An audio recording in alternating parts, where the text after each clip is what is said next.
I want to start tonight and talk about shop supplies. So, in the beginning, the first and most important thing you can have in the shop is carburetor cleaner. Now, this is repackaged by a firm out of Chicago called First Aid.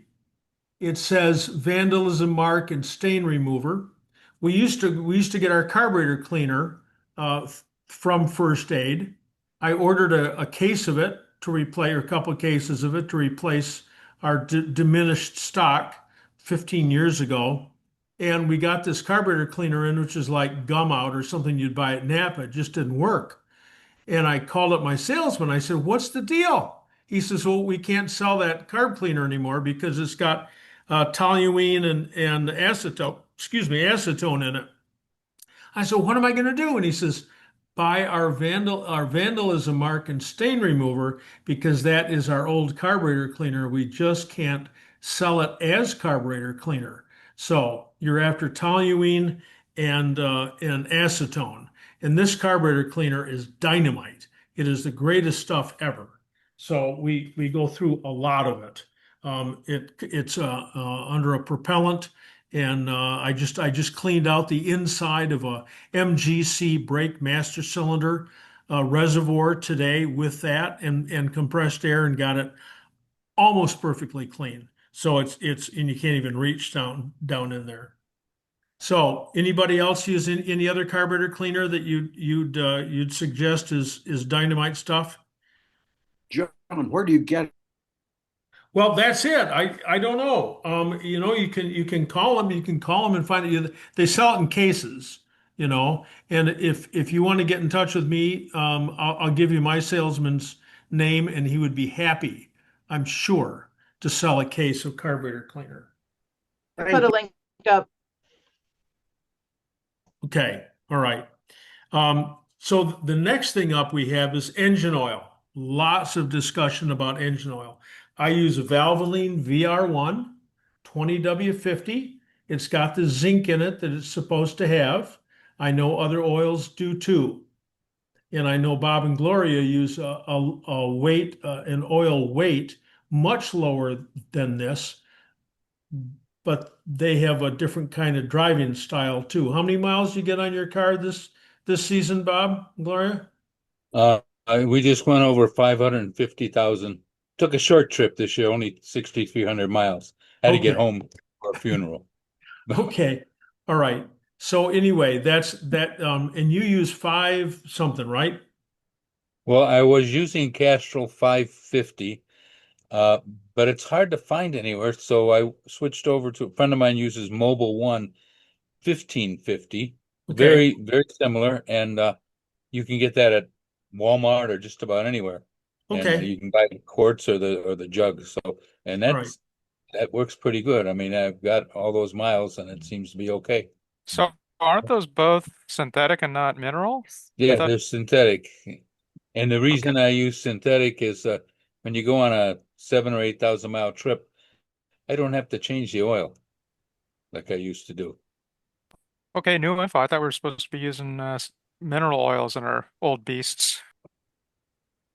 There's a lot of discussion out there. That's why, but I just wanted to show that and say that's what I use. There's Redline. I know they make it, and there's three or four other people that make a good oil, but you got to have enough zinc. And the 2050, the 50 is the important part of it, so that it's the multi viscosity, so the viscosity is high enough for those long runs at 4,000 RPM. The John, next, any thoughts on graphene? no, I don't even know what graphene is. So I'm from Houston, and the president of our club recommended it. He's a This, chemical engineer, and yeah, that's it. so I wouldn't have this unless Rich gave it to me. So I'll have to ask again and see what this stuff is. I hope to follow this up with some stuff on the website. But I wondered where I got this, and it must be from Rich. So he works for Bechtel, and he knows a lot about oils. So thank you. I didn't know when I was going to pull that out of the box. So next one up I've got here tonight is 8090. Okay. So I was looking at this today and I thought, oh yeah, this is the good stuff, and I look on the back of it and it says, meets GL4 and GL5 standards. So supposedly we're supposed to avoid GL5 gear oil because it has sulfur in it, and the sulfur attacks the brass in our cars. How much brass is there? Very little. In the differential, there's brass washers on the spider gears, on the differential and pinion wheels that allow the wheels to go at different speeds. Those can be brass. There can be brass in the gearbox, especially like MGAs. Bushings are brass. Synchronizers are brass. The rack and pinion, the little plunger, the little tiny plunger that heavily loads the rack against the pinion, that's brass. In all of the time that I've been working with MGs, I've never taken apart a gearbox or a rack and pinion where that brass piece was sponge-like or green. Well, yeah, green, but that's from the water that's in it when it sits outside. I've never seen what that damage might be. I don't know if it takes 3 minutes, 3 days, or 300 years to make a measurable difference. I don't know. But I know that everybody says, oh my God, you got to use GL5. So go for GL5 if you can find it. T-types. GL4. Yes, that's what I said. Yeah. Thank you. Thank you. I'll mention just very quickly, because I'd asked about this last week. I did end up finding some stuff locally, and it's pen grade. So they make a GL4 in Okay. 80W90 in a mineral oil. Okay. And I see they've got it available online, etc. So, Thank you. but you're right, hard to find, and a number like the one you showed said GL4 and GL5, and the question Which is it? is that potentially, yeah, and is that dangerous or not? Yeah, exactly. John, can you hold that one up again? Someone wants to see it.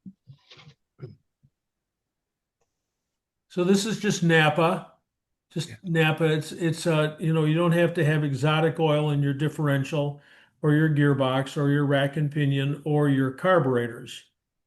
This is where this goes, unless you get a TC, and then the oil in the engine and gearbox, I think, is like 9140. It's a whole nother grade thicker than this. So, but this is just from Napa. So, Thank you. Say that again, John. yes, sir. Something about the TC, I assume that's the same for TB. Yes. What? 9140. It's a little harder to find. On a TD? No, TC. TC diff. At least the Right. TC diff, but I think the TC gearbox too. It's better that you have any oil than no oil, number one, and number two, better to have the right oil than the incorrect oil. But the difference between 8090 and 9140, yeah, it's 9140 is a whole lot stickier. Absolutely, it is. But It's it- actually it- it's it- only one. It's actually only 140. It's not 9140. It's 140. is it? Okay. Yeah, it's a diff transmission and steering gearbox. Okay. For the TC. And I can't go earlier than the TC because I don't know those models. Yeah. Well, I know Moss carries it, but it's probably available elsewhere as well. sure, Amazon always works. Yeah, Amazon carries it. John, just to clarify, you've gone over this before, but like on a TD, you use this 90 weight in the transmission and the rear end and the steering. But my understanding and the on an carburetor MGA and an MGB, you use motor oil in the transmission. Am Yes, I right? yes, you are right, but you don't have to use the high zinc stuff in the gearbox. Right, you just use plain 30 weight. Just, yeah, Esposito at Quantum Mechanics says use just straight 30 non-detergent. But 30 weight's fine. 2050 is what the workshop manual calls for. So, Okay, is there any reason not to put 90 in? Okay, I won't bother. okay, right. My next guy up here is hydraulic oil for the shocks. Castrol used to sell shock oil, SHOCKOL, shock oil, and that's long since out of the system.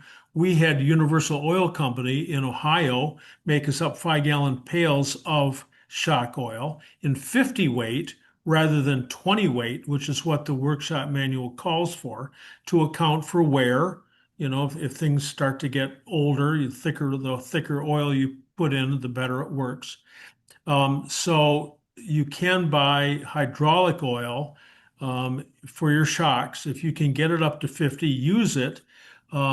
Use whatever you have to. But I've been using this, which is a hydraulic booster and stop leak made by Lucas. So weird to see that name on lubricants. But I put this into a oil can, and then put a little hook on the end of a rubber hose on the end of the oil can, and this stuff is thick. It's like STP, and you just top off the shock with this, and it mixes with the oil and makes it a little thicker, and maybe it stops a leak. I don't know, but I've been using this for a while since I no longer buy the 5-gallon pails of shock oil from. And Moss sells the hydraulic oil for the shocks. The next one up is antifreeze, and I was talking to Bob today, and I think he was talking about some kind of antifreeze, but I just go to Napa, just buy it's green, it's ethylene glycol. There's about 50 different kinds of antifreeze now. Oh my gosh. And if you mix some of them, it's like mixing blood in your veins, it'll gel. So you got to be cautious. I just use ethylene glycol, the green stuff, and it works just great for me.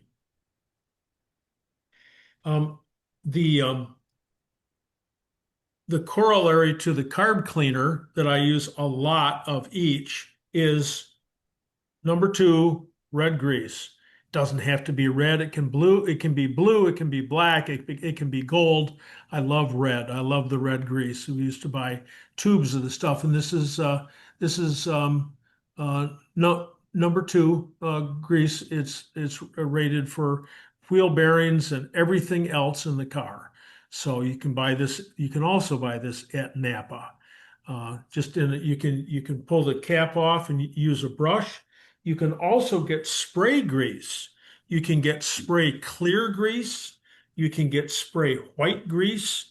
So we used to use spray grease on the seats when we're doing a complete lubrication on an MGB. We do the seats. We'd spray those with clear grease. So when it got on someone's pants, it wasn't quite as offensive as getting red grease. I had a customer call one time because his wife lashed out at him, and we'd left too much red grease on the seat slides. So we started doing that in clear. So you can buy that. Then we got brake fluid. So again, I just go to Napa, get this. It says .3 and .4. Don't know what the difference is. Don't know what the specs are. I don't know if they're boiling points or what. I have not a clue. I don't know, but I know that this is what I use on all MGBs, except for those very, very rare ones in which we use silicone brake fluid. Silicone brake fluid is purple. It's real distinctive, .5. It's great stuff. It does not eat paint. If you can open up your bonnet and someone says, "When's lunch?" Well, not Bob's car because they cook inside tinfoil on the road. But when it's so clean, it looks like you could eat off the engine. You've got to use this because it won't eat the paint. And as careful as you think you're going to be, you're always going to spill brake fluid when you're putting brake fluid in the car, or it puffs out. It gets out there and it eats up the paint. It's so sad to see someone who's taken such a long time to make everything so perfect, and then right around the base of the bracketry and housings that hold the brake and clutch master cylinders, you can see the paint starting to lift around the edges. It's so frustrating. On the other hand, this stuff always leaks. Now, not always, but almost always leaks. So if you get your cylinders rebuilt, for instance, you send them off to White Post Restorations, they'll say, do not use silicone brake fluid because it leaks, and they don't want you complaining to them that it's leaking. So they say, just don't even use this. You can use this, just keep your cylinder topped up, and in the fluid that does leak out of the cylinder, you can sop up with a rag. Sometimes you go to a car show and you see an MGA with a little tiny rectangular sponge slipped underneath the master cylinder. I don't know, maybe he's got a funnel and he just takes the cap off and squeezes the fluid back in. I don't. Anyway, this stuff always leaks, but it does not eat paint, and that is its greatest advantage.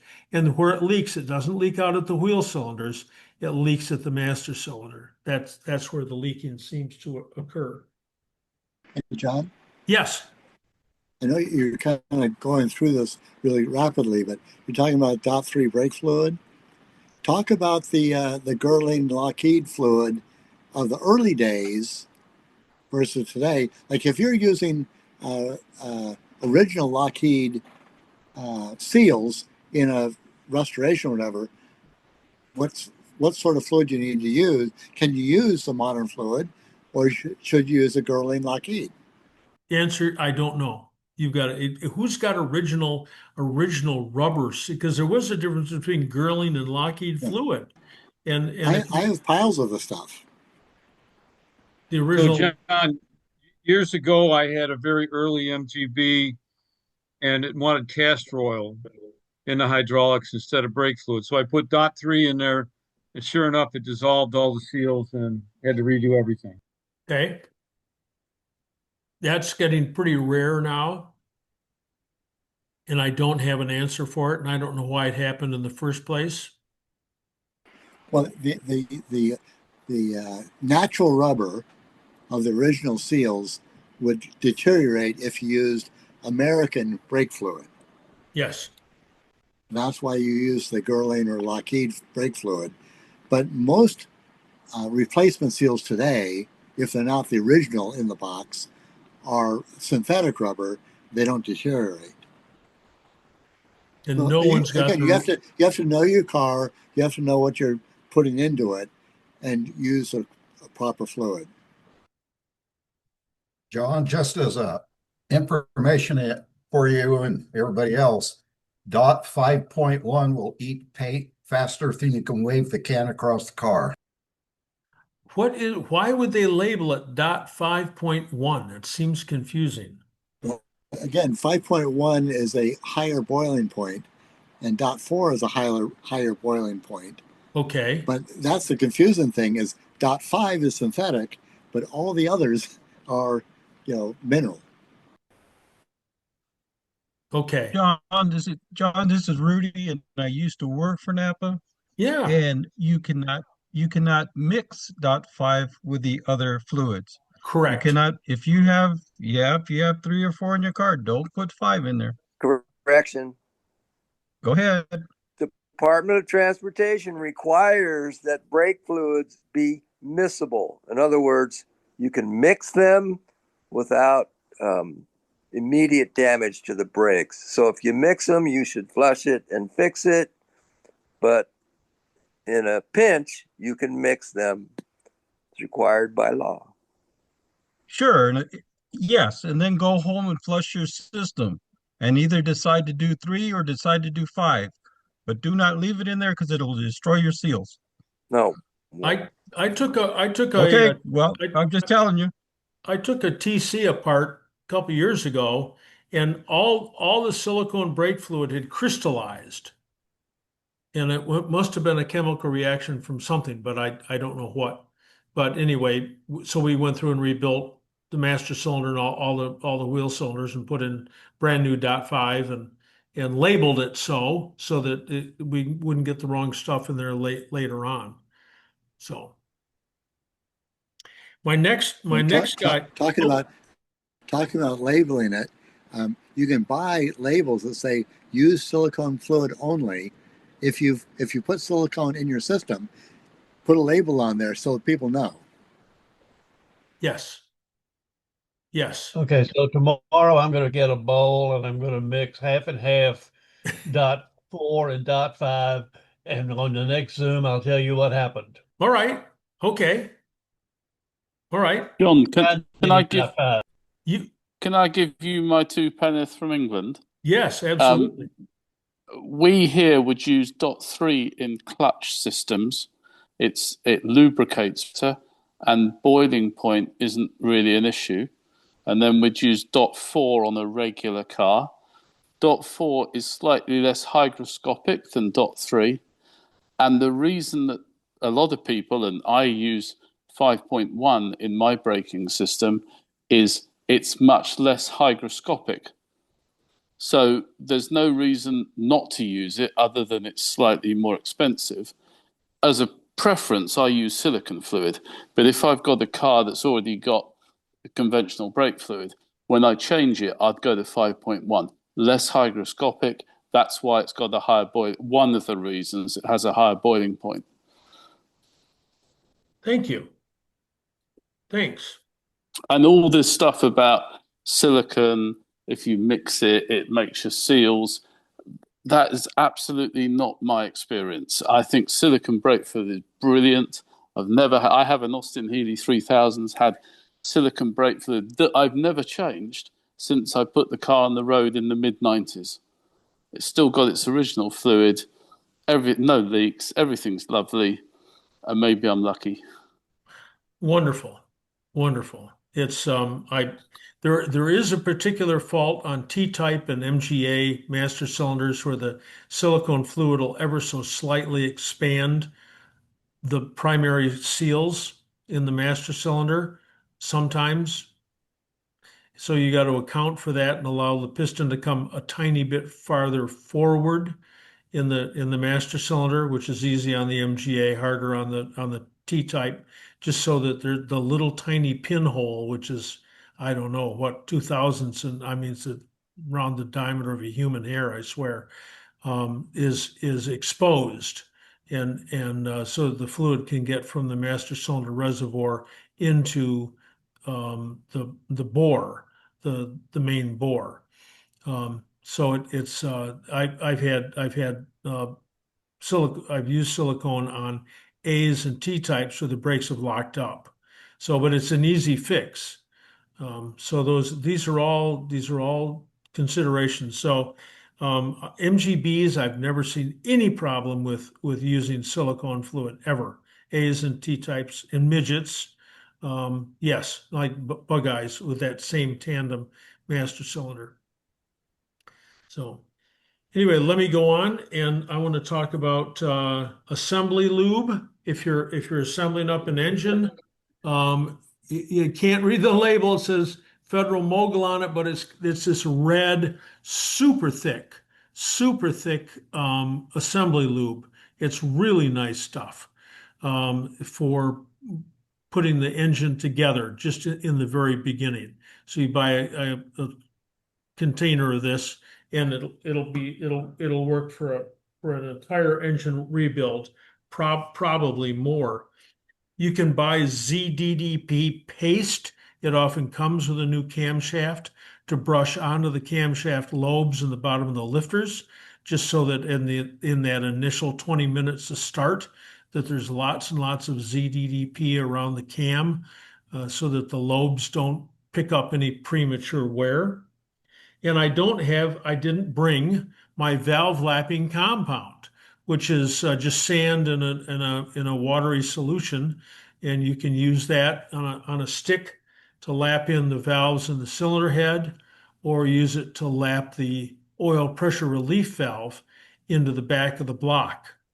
Those are the two places that I've used lapping compound. Oh, and matching brand new synchronizers to the speed gears. Those are three places that you use lapping compound. So the next stuff up is JB Weld or something like it. I've got some here that's it's a binary Gorilla Glue, but JB Weld works fine, and you use that when you're putting freeze plugs back into your engine during an engine rebuild, or worse, after they've popped out after a rebuild, and you've learned that you should put it in there, that it helps keep the freeze plugs in there. Why don't they stay in the first place? They almost always do. They almost always do. But with JB Weld, they always do. So we always use that there. Other You don't glues. use Permatex Type 2? I don't know what that is. Is Oh, Permatex aviation? t- The- yeah. The Yeah, sticky, Permatex Type 2. the sticky, the brown sticky stuff. Yeah. That's Yeah. coming up, but I don't use that on the freeze plugs. No, I put the freeze plugs in absolutely dry, and then flatten them, and then around the circumference with a block turned so that, because that stuff's real plastic and it'll sag. So when you're letting it set up, it doesn't take too long before it gets hard enough. And if you wait a day, put the JB Weld in after you put the freeze plugs in. Then you can take your sanding block and sand it smooth, and you never ever, once it's painted, you never ever notice that it isn't original. And it really helps. It really helps keep those things from popping out. We've got upholstery glue, 3M. 08090. Where's the number on it? They used to put it right up on top. Now they put a number 2 on it, just in case. But someplace here it's it's on the barcode. So on the barcode here, 08090. So that's the dynamite upholstery glue. And this stuff is like $35. Well, all this stuff's expensive. Oh my gosh. I'll get to the punchline of that in a moment. But upholstery glue, you want to use upholstery glue for So soft tops. is that better than the 77 3M from a while back? Mm-hmm. Yeah, we used Stronger? 080 and then 088, and we finally went with 090. It just doesn't but you got to know what you're doing, because once you get both pieces sprayed and they get tacky and you adhere them, They're good. They're there. you're not taking them back apart again. Like putting that soundproofing on the bottom of the MGB bonnet. Oh my gosh, that's the best thing to do is take the bonnet off the car and put it on sawhorses.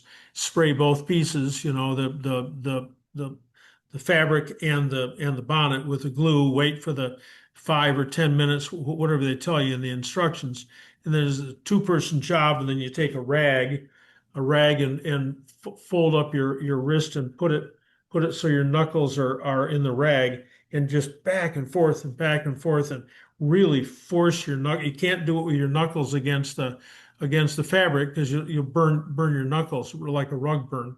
But if you put a rag on it, it'll be okay. And that it will not sag. It will not fall off. It's great stuff. You might, if you've got a T-type, you might want to have carpenter's glue, because on a T-type, the body itself is wood, and you often have to replace a screw, which is already stripped out. You put in as big a screw as you can. It won't stick.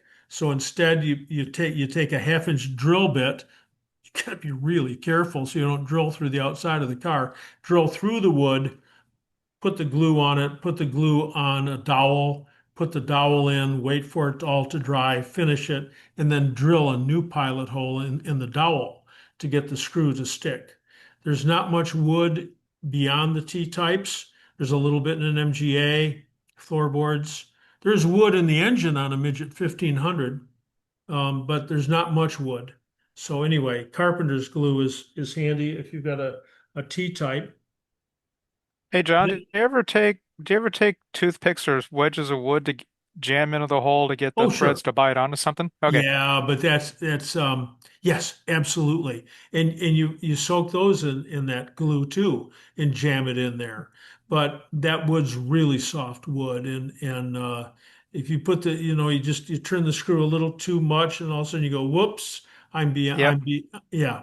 So it's a whole One lot. thing one thing I found are working pretty good are those wooden shafted cleaning Q-tips for guns and so forth. But Okay. it's a nice stiffer piece of wood, a really small dowel. You can just jam it in the hole, break it off to where you need it, and then stick the Okay. screw back in. And they All work right. out really nice on like number 10 holes. Thank you. Yeah. Thanks. Thanks. Then you need super glue because mechanics hurt themselves.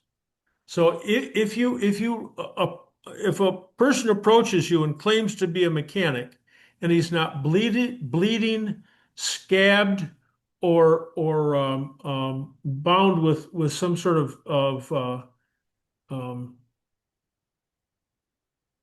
Scar. Band-Aid, thank you, or if he has clean fingernails, he's not a mechanic, he's a poser. Anyway, this is really handy because in the shop you cut yourself all the time. So you take the wound, you open it up, you get it clean as you can, and then have somebody brush, or you can do it yourself, brush the stuff into the wound. Hurts a lot, and then blow on it so it starts to get tacky. Put it back together, push really hard. It'll seal. It'll leave a ridge. Just take some sandpaper and sand the back of your hand or the bottom of your thumb, whatever it is. And it's great stuff. It's what doctors use. Their stuff's a whole lot more expensive.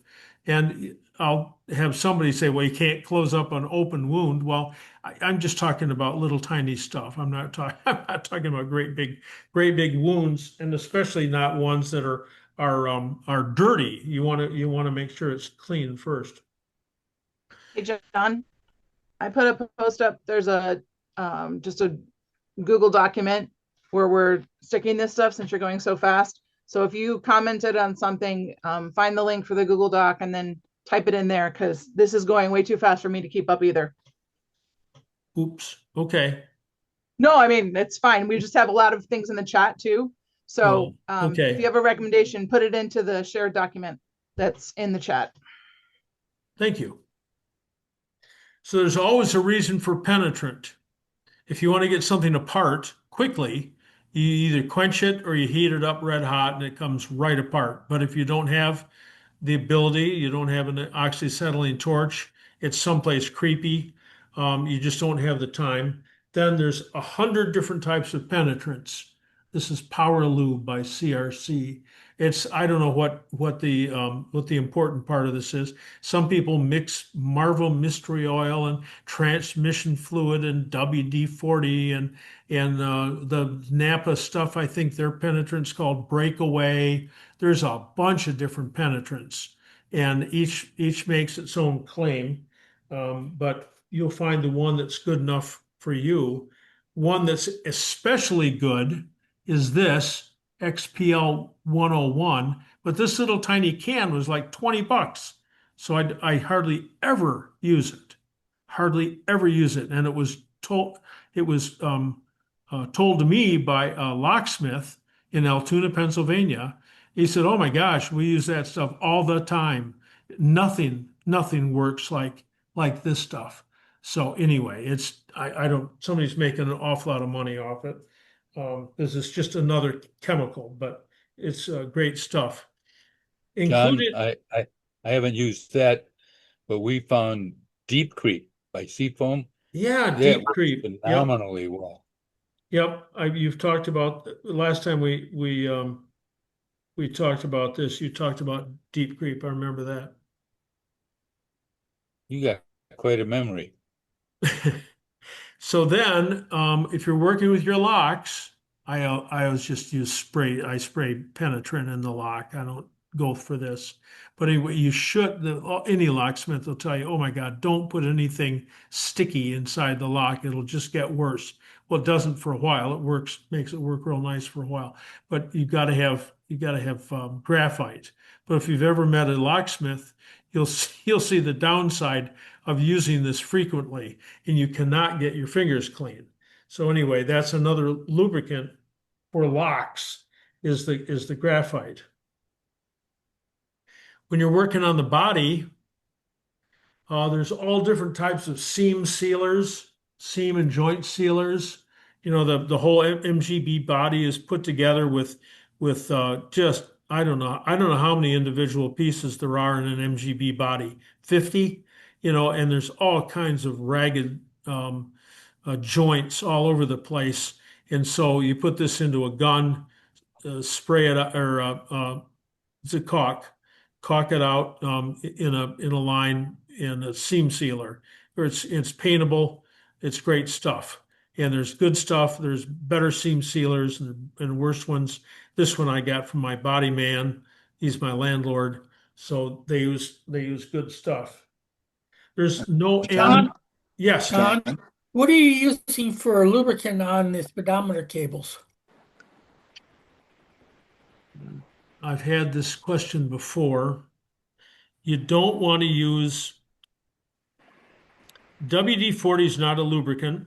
You don't want to use oil because sometimes it screws up into the back of the Speedo. I remember talking to Bob at Neisinger years ago. He's passed away.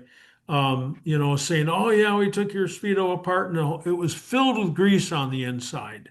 So you don't want to use too much grease. I don't know. How's that? John, may I suggest a little bit of grease and graphite powder? Okay. On the Speedo cables. Yep, I've used it in all my MGs and never had a problem with grease in the instruments. So you're putting this red grease that I had out before like this, and you're putting that between your thumb and your forefinger and dragging your thumb and forefinger down the inner cable, and then when that's pretty greasy up, then you take the graphite and sprinkle it along the cable, something like that. Yeah, I mean, yeah, exactly, John. You just kind of dust it. Okay. And a little bit of that powder seems to go a long way. Okay, thank you. Mhm. Thanks. John, if you've got the right inner cable in your speedometer cable, it screws it down toward the transmission. If you got the wrong cable in, it'll screw it up into the speedometer. Yeah, not much you can do about that from the way, you know, you're just buying one, you know, so. I used to buy replacement inner cables, and I think it was my Corvair that turned the opposite direction, and you had to buy the right kind of cable. Sure, that makes all the sense in the world. But the cables we buy now are come to us relatively unlubricated, and they probably Right. come from our favorite country, probably. I used to just go to the auto parts store and buy a universal cable and cut it to length. How do you get the square on the end of it? It swedges. There's a little piece that fits on the end and swedges. Okay, all right. I haven't seen that for years, but I used to use it. Okay. Well, it was about it was really cheap compared to going to the dealer and trying to buy a cable of specific length. Or any motorcycle shop should be able to do it. Okay, all right. So you can get the ends and you can get the cable, maybe at motorcycle shops.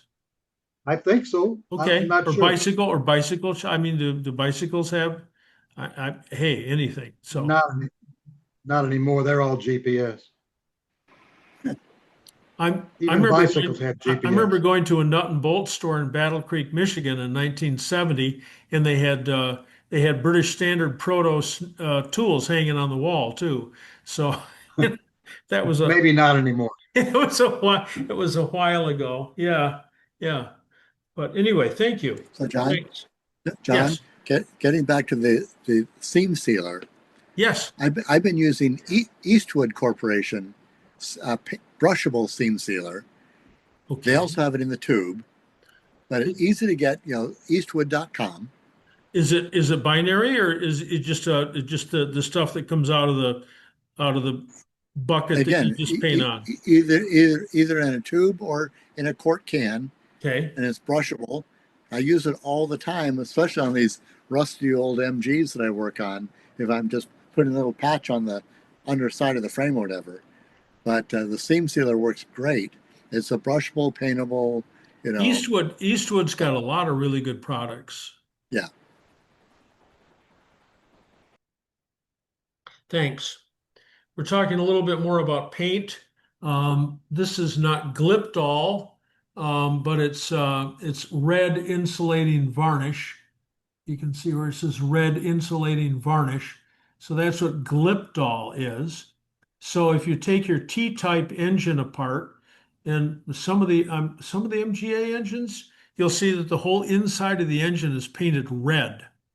Now, before you paint yours red, because you don't want it all to flake off and come off, it's got to be so friggin' clean, unbelievably clean. And the only way to get it clean is lacquer thinner, or wait, what's the first thing I pulled out?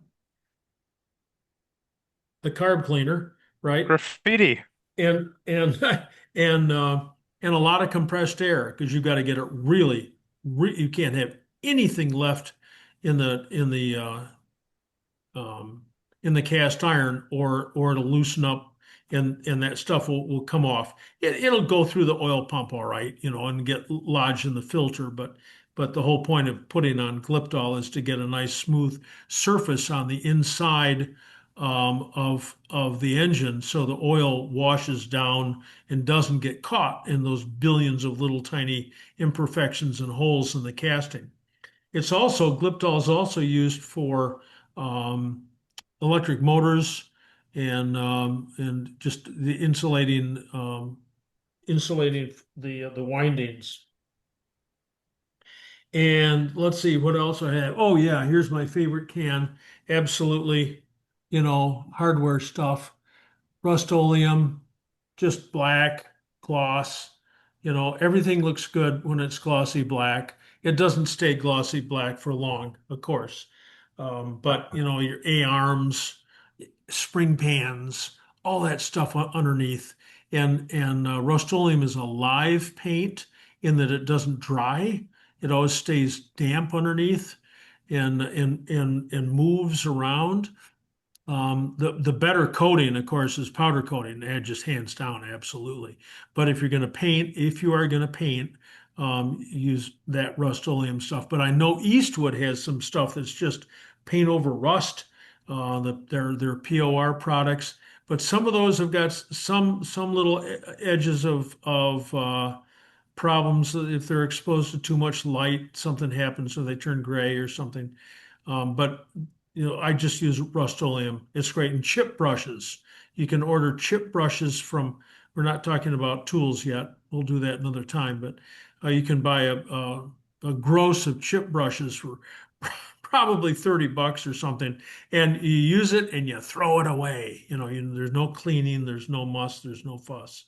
So, and then I started with this. There's any number of dupe colors, black, clear, what school bus yellow for your fan.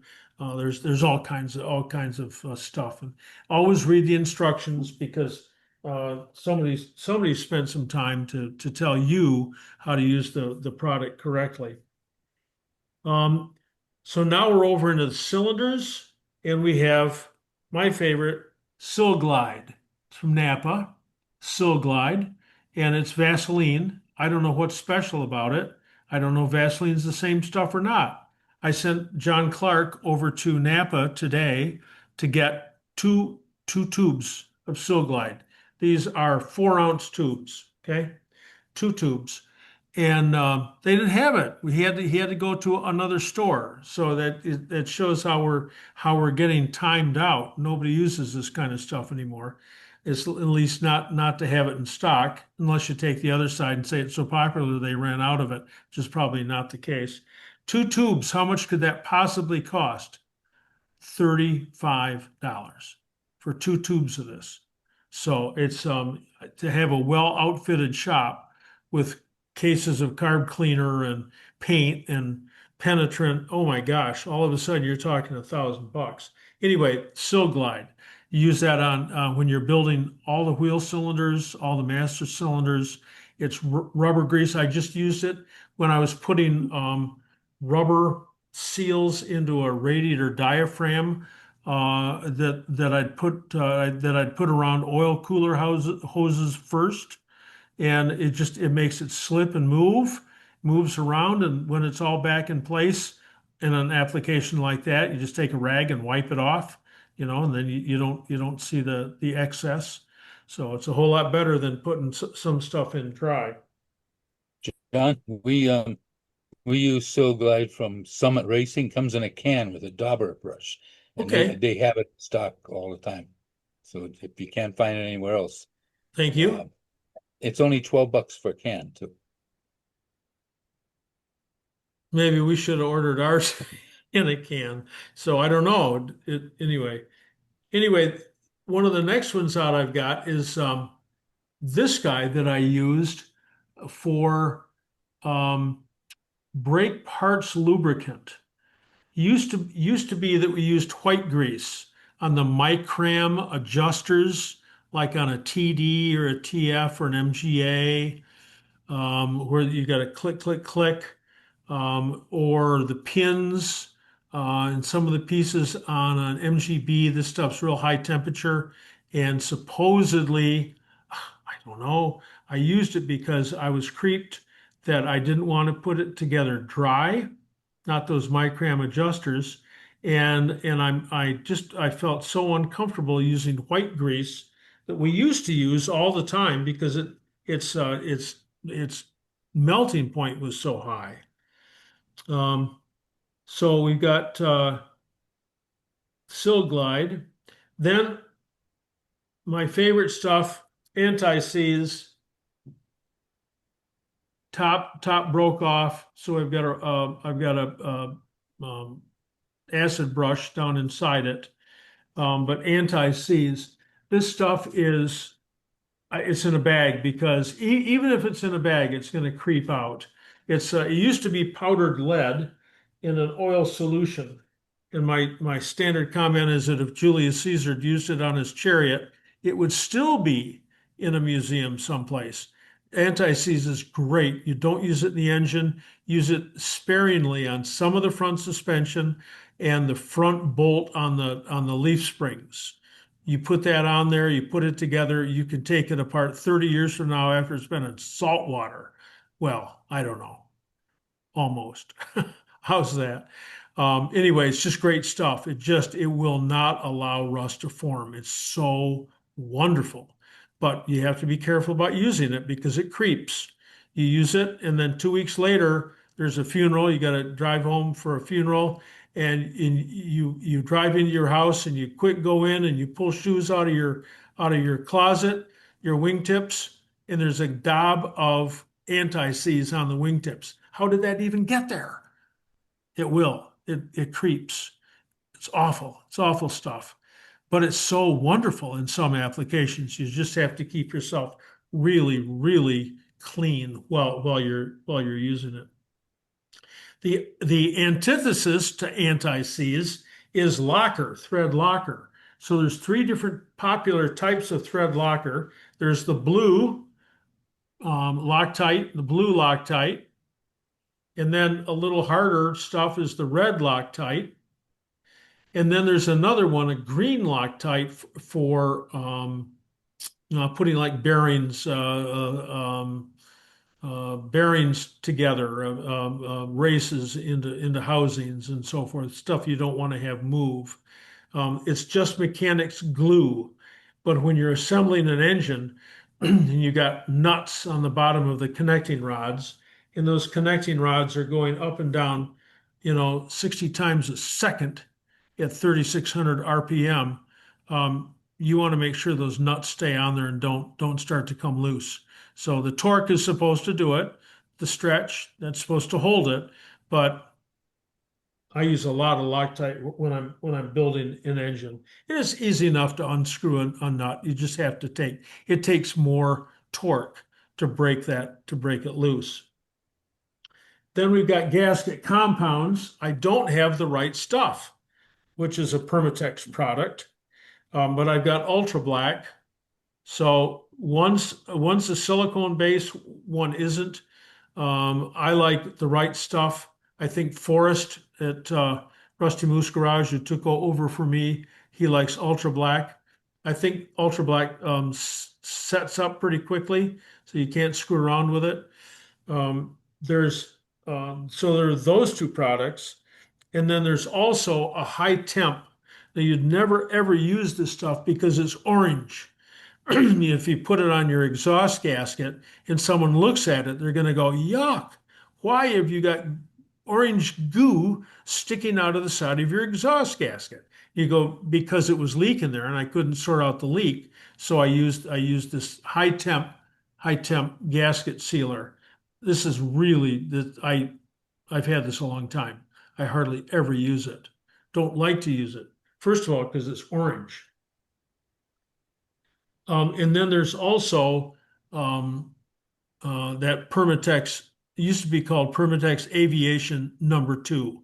Brown, sticky stuff. Oh my gosh. And the wonderful application for that, my favorite place to use that, is on sending units, on MGAs, midgets, T-types that have a ring with screws that go around the circumference, and you don't use the rubber gaskets.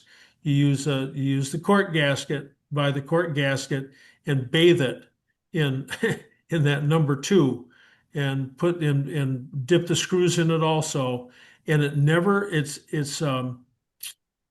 it's not reduced by gasoline. It stays soft for a long, long time. It's really nice stuff in those applications. Fred, what you were talking about it before? What did you use? What do you use that stuff for?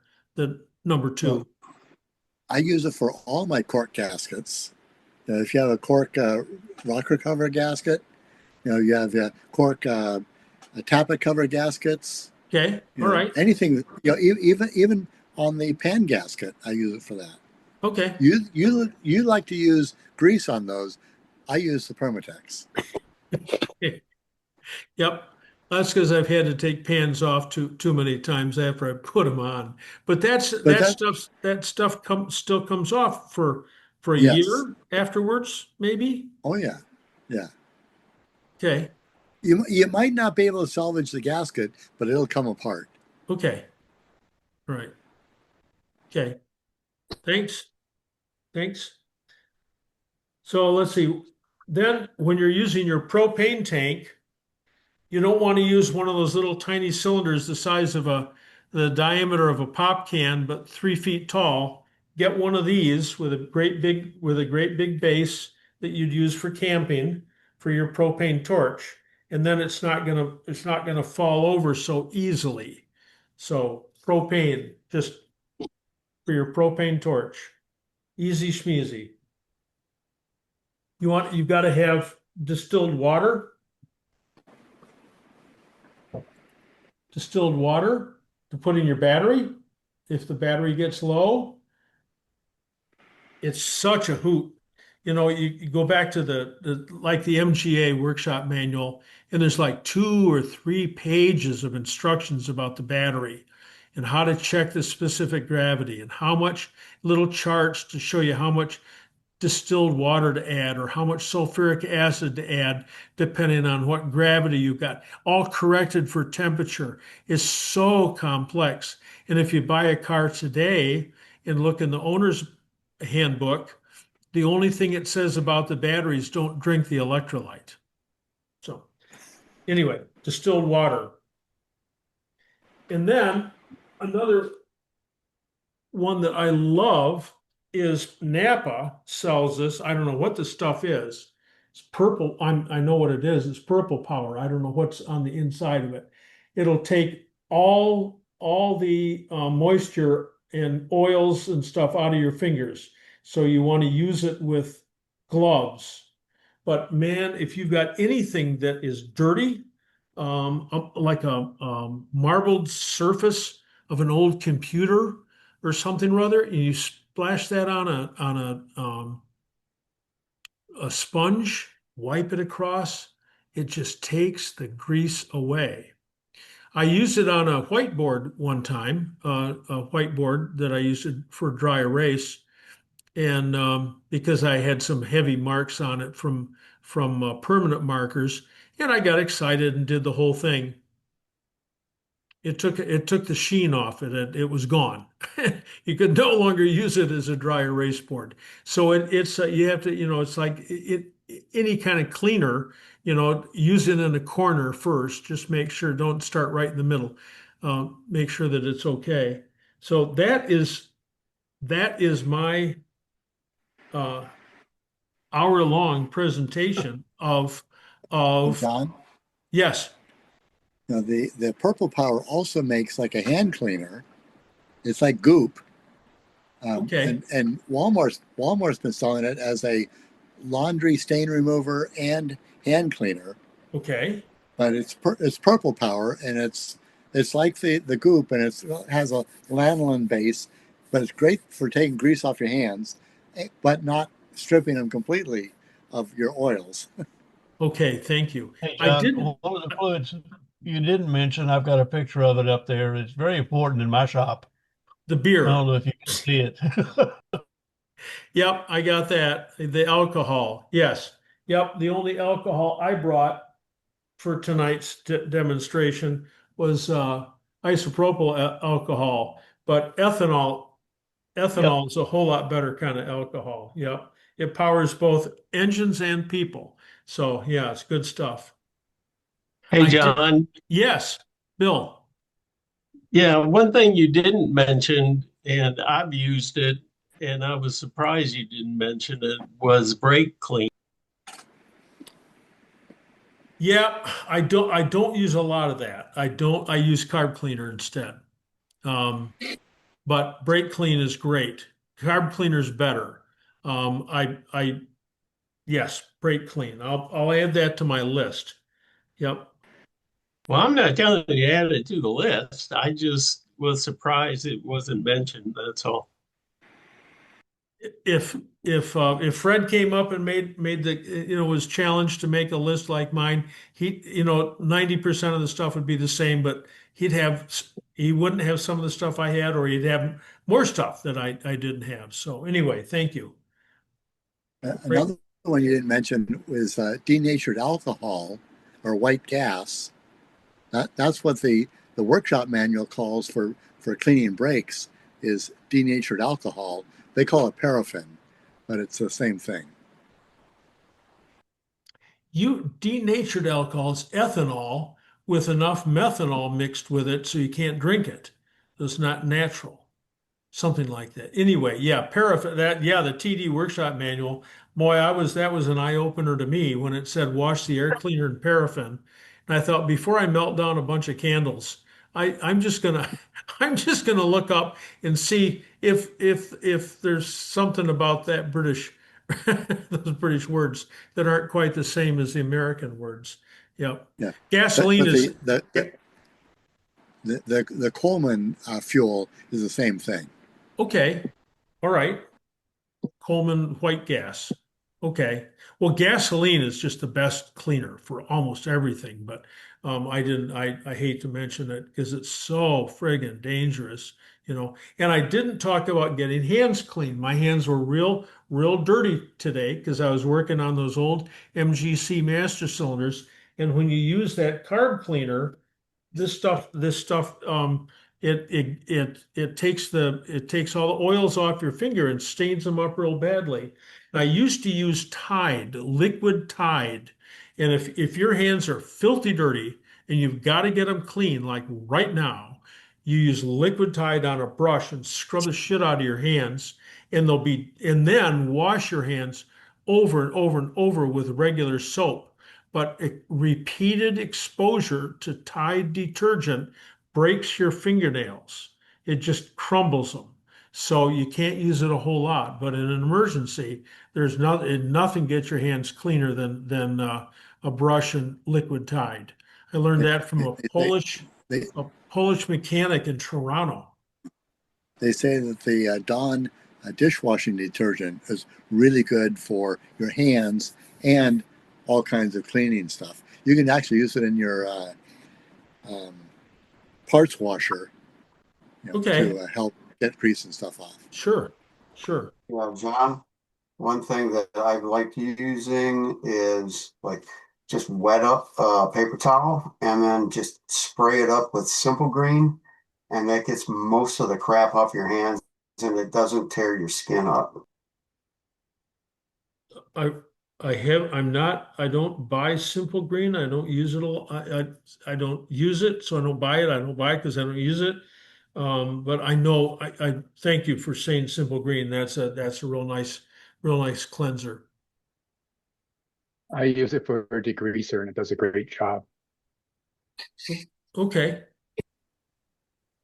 All right. So now now that I've got done pontificating about this sort of stuff, and before I go over to chat, and there's 66 items on chat. Maybe I will go over to chat now because we've got a lot of stuff going on here. So just a moment here. The first one that I've got, which is kind of weird, is Judd saying the same thing happened to him. Well, I don't. The same thing happened to what? Same thing happened with my TD. Solved the engine overheating problem, and it seems to have gone away. There was a post right before mine. It must have been before you signed on. Oh, The okay. guy had a 73B, and the dashpot dampers pop out at the top of his carburetor. And that used to happen on my TD. You told me it was from overheating, and it's probably right because since I've gotten the engine compartment under control, I haven't had that problem anymore. That was by Phil Berridge. If he's still on, you might ask him to comment. Okay. The another thing you can do to stop that is there's a gasket on those dampers, and you can take that gasket off, and then that thread will go in another, I don't know, it's 26 threads per inch, so it'll go in at least another full thread. That's an 11/16 26 thread. It appears nowhere else in the world except on SU dampers. It's a British brass thread. So, all right. So now we're going down to Glenn, who said my favorite penetrating lubricant, but he must have been. Oh, here we go, and it's Weasel Whiz. Okay, all right. So it sounds like and you don't know who's buying stuff from the larger manufacturers in 55-gallon drums and repackaging it in smaller containers. But now let's see. Just a minute here. I'm having a devil of a time with my. Okay. To anyone in the San Diego area, the San Diego MG Club is hosting a tech seminar on Lucas Ignition this Saturday. Message me for directions. Not as good as Twist, but it's free. And there's beer and pizza. I can't see does it say beer? Donuts, John. Anyway, so Pat, just tell us a little bit more about that. Oh, just a couple-hour dog and pony show on how ignition systems work. It'll be shocking. Okay. Okay. Yep, I bought an old Allen test equipment uh, uh, scope, and I just had an old Allen salesman come around. He's got a bug eye Sprite, so I've known him forever. And he just came around today and hooked it up on my MGA, and we went through and looked at all the lines, and Glenn says he uses them all the time. He said you can't just use it once because you don't know what you're looking at, but you get used to how MGs display on your own scope. You can tell a lot. He can instantly tell if it's a bad plug wire or the gap is too big in the spark plug, it's amazing. He said, well, yeah, sure. I mean, doesn't everybody have one? It's like, well, no, I never did. I would just use handheld equipment. But Pat Garrity, anyway, so um, um, if you want to get in touch with Pat, you can get in touch with me and I'll get you in touch with Pat. And San Diego. So that's a nice. I think I'm a member, like a honorary member of the San Diego Club. Yep, yep. From the guy with the magnet, the Mark III, Mark IV. Wayne, he passed away about 6 months ago. Sadly, we lost Wayne. Oh no, his wife died Yeah. about 4 years ago. What was it? Yeah. Help me out with his name. Gosh. All right. Wayne Johnson. Wayne, thank Yes. you. Yep, Wayne and D. Oh, and Yeah, Wayne D, passed away yes, too. yes, Yep, yes. He was Yep. treasurer of NAMGAR for years. yep. Nice peach of a guy. Peach of a Yeah. guy. Yep. He drove that Mark III to Iowa in the summertime with no AC. Man, he's a trooper. A trooper. The only real MG is a four-door. Yeah, they had all kinds of little. According to buttons. Wayne, yeah. Yep. And nobody knows what happened to his cars. Real Oh. MGs have 4 doors. Yes. Okay. Yep. Right. His cars are all still in the family, and they're everybody's wondering what they're going to do with them. I've talked to Steve Kirby about this. Uh-huh. And he knew them pretty well. So I don't know what's become of them. Yep. Well, needs another 4-door lover to find all those cars. Well, that's me too. Yeah. Thank you. Thanks very much. All right, next one up here from Joe Gresh. I've heard a lot of recommendation for using Redline MTL gear oil. It's supposed to improve shifting. I've heard that too. I don't know how it could, but the proof is in the pudding. So Redline MTL gear oil. Yeah, John, what I had heard about it is that it's not as slick as a lot of gear oils, a little more tacky, and therefore the gears can grab a little better. Further down on the chat, I posted some stuff from their website about it. Okay. Okay, thank you. Thank you very much. And David Basili said, is it true that GL5 diff oil will deteriorate the brass thrust washers? I don't know. I've never taken out a thrust washer that I thought had deteriorated, wasn't spongy or had well, the fabric ones, the plastic ones disappear, that's for sure. But the hemispherical ones, I've never seen them where I thought that oil had done anything to them, but I don't know. I don't know. We're told. What does that even mean? We are told. It's a pretty passive way of coming up against it to avoid GL5 because of the sulfur in the oil that damages. So I'll talk to my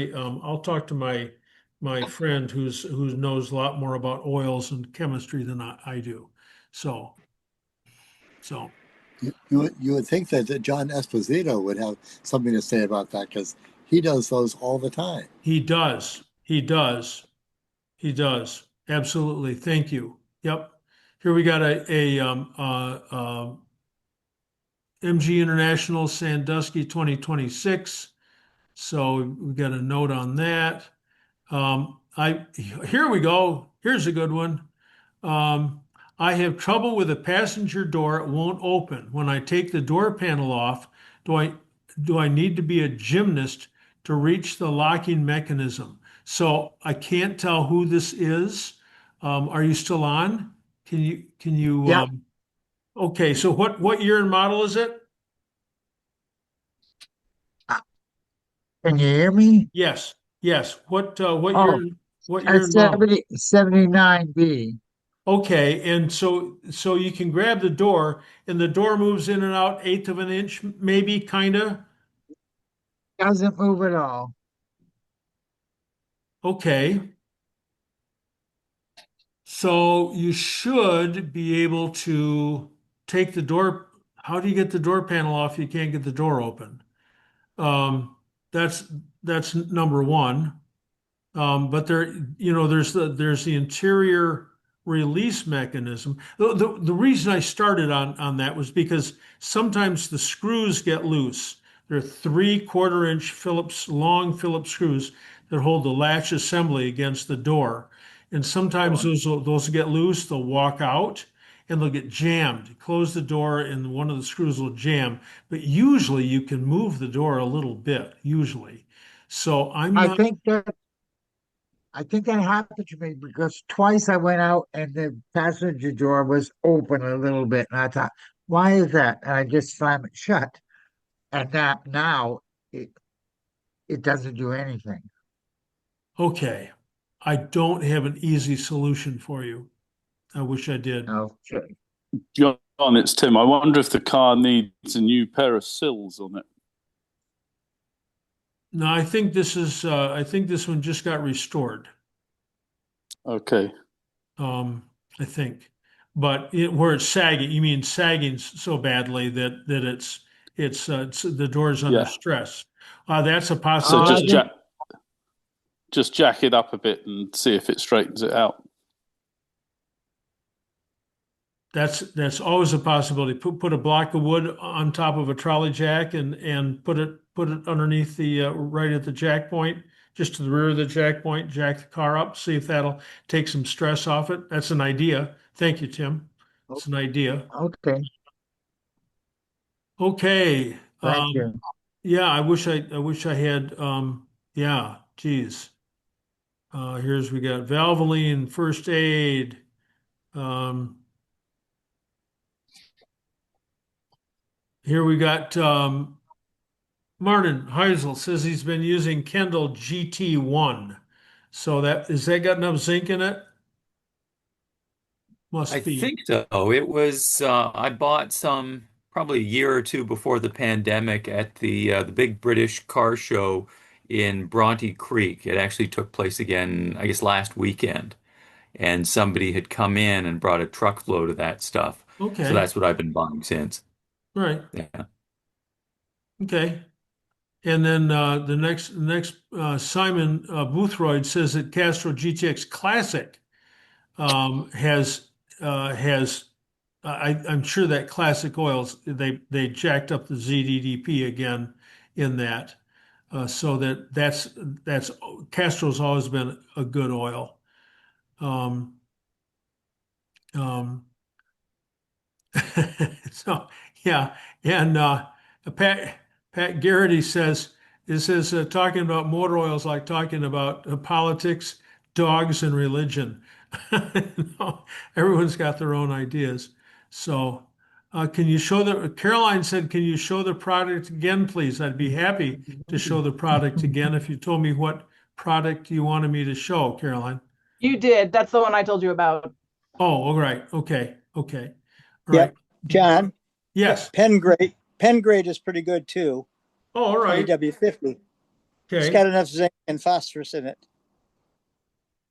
And you can get it pretty cheap if you go to Summit or Jegs. You can get buy the 5-gallon jugs, cheaper than the quarts. All right. Thank you. Yep. You can get it from Team Triumph also. He usually stocks a few cases. Yes. I was going to mention that if you're going with VR1, it's always cheaper in the 5-quart containers. And I just bought a 5-quart container from Amazon, and it was like $26, free delivery and all that, as opposed to like 38 in the auto parts store. So it's just for what it's worth. Thank you. That's really good to know because I went to 4 different auto parts stores trying to find it, and I finally ended up having to buy it in quartz, which is not what I really wanted. So the problem is modern cars use 0W0 or something like that, and that's what they sell. That's what they sell bunches of. Yep. Yeah. So Conrad Christ here says most U.S. synthetic oils are highly refined mineral oil rather than synthetic oil, lab made, not highly refined mineral oil. I think the EU synthetic oil is confined to lab made oil. So we'll go back to Pat Garrity and everybody talking about dogs, politics, and religion. I don't.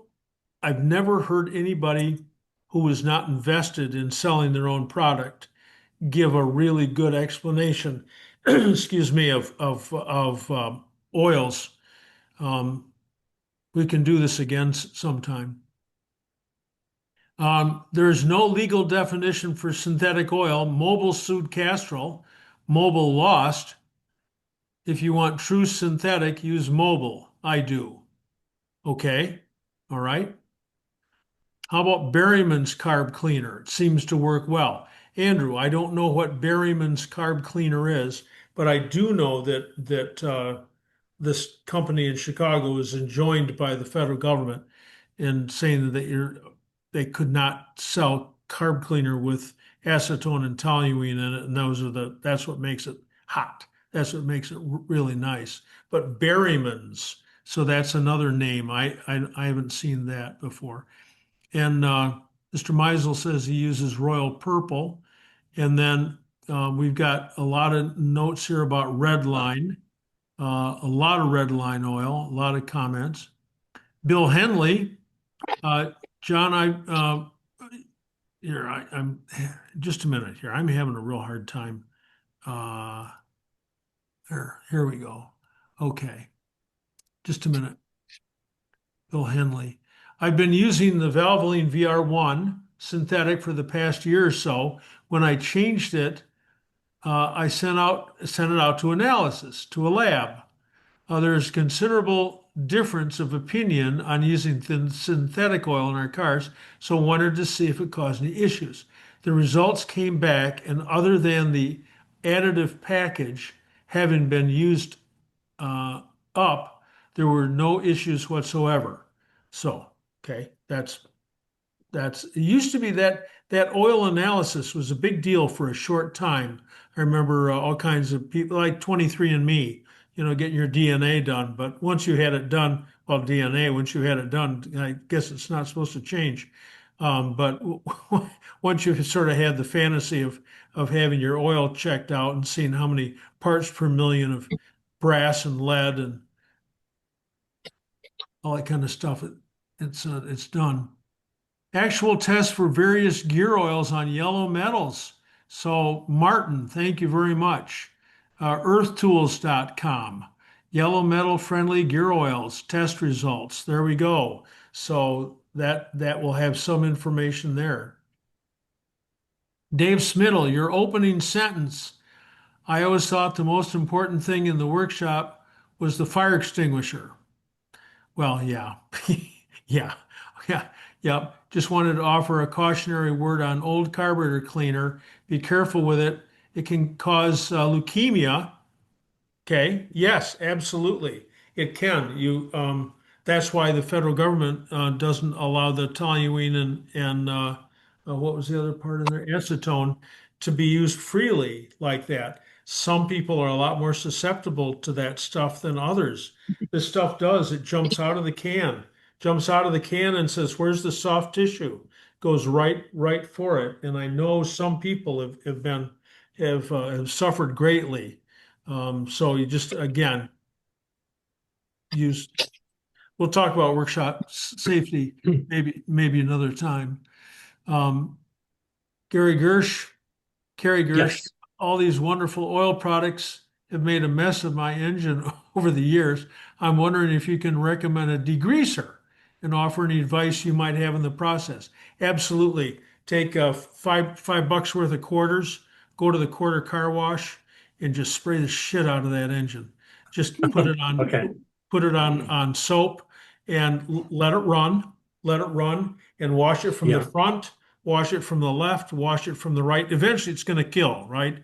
Because there's just too much water on the ignition system. So at that point, stop squirting, turn the key off, and then start up again. Do not spray directly into the alternator. There's just no point.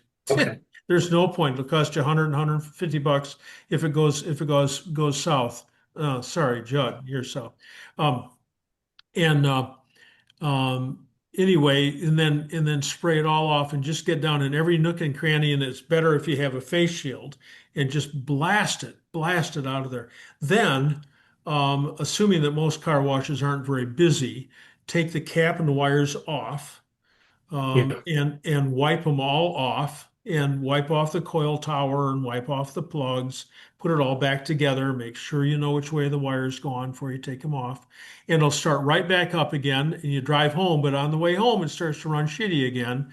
And that's because there's so much moisture getting caught inside the distributor cap. You get home, take the cap back off, just flip it upside down, let it ventilate. Oh my gosh, that's what I use the quarter car wash all the time for cleaning off engines. It just makes everything great. so nice. All right. Thanks. I have at home. I use a home pressure washer, and then when I'm done, I use a leaf blower, and that helps with a lot of the moisture. But what I've been in the habit of, I disconnect the spark plug wires and put a plastic bag over the distributor and a plastic bag over the air intakes on the carburetors. Okay. I haven't thought about doing that with the alternator, but yeah, I'll think about that next time. Good. Thanks. The other way is to buy, 10 cans of WD-40 and have a good air compressor and just start spraying from the top with the WD-40, and that'll wash all the dirt and all the crap out of the way, and you keep blowing it off. And of course, it smells like a WD-40 factory for a couple of days. Your car, the garage, but after the carrier's evaporated, it leaves a coating on everything that reduces the amount of rust that you might get, or the oxidation that you might get on the aluminum parts. Oh, great. Thanks. Yeah. Chuck Hill, plan to use 20W fork oil in my shocks. But and something about his motorcycles, but yeah, 20 weight's what the shock called for originally, in the fork oil and that's hydraulic oil.